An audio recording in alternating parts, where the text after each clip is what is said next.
Not a normal day at an East Bay high school. Students there still shaken over a freak accident at a school softball game. KPIX 5's Juliette Goodrich on a spectator crushed when a giant tree came crashing down. Juliette? You know, that spectator happened to be the father of one of the girls who plays on that varsity softball team. The tree directly behind me, you can see just how big it is. It's been cut down now from the city, but it was there on Friday, came crashing down onto the father who was sitting at this picnic table watching his daughter. He is now in the hospital. He is in serious condition, and now the city of Alameda is taking a good hard look at all of its trees. Well, we were playing ball and we heard this loud popping noise. It sounded like thunder. John Harrell first heard the sound of a tree falling, and then he saw a man trapped underneath it.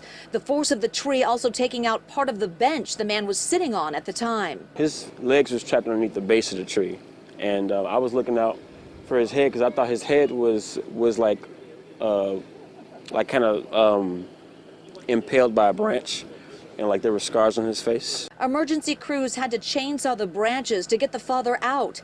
He was at Washington Park watching his daughter play preseason softball for Alameda's Encinal High School's varsity team. Something like this so tragic just happened all of a sudden. It's probably why it's a little dry now. People are still a little sad about it. This is what's left of the Monterey pine. The city has chopped most of it down. They also cut down another Monterey pine as a precaution.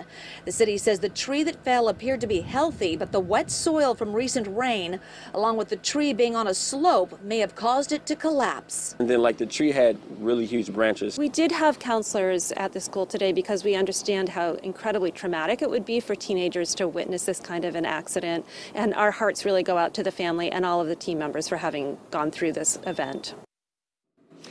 Alameda Public Works crews at all of the parks reassessing their trees now after all of the storm and making sure that the ground isn't so saturated that other trees may in fact come down. This team still very shaken by what happened. The father in serious condition at the hospital. Will continue to follow up on his condition and report back to you. In Alameda, Juliette Goodrich, KPIX 5.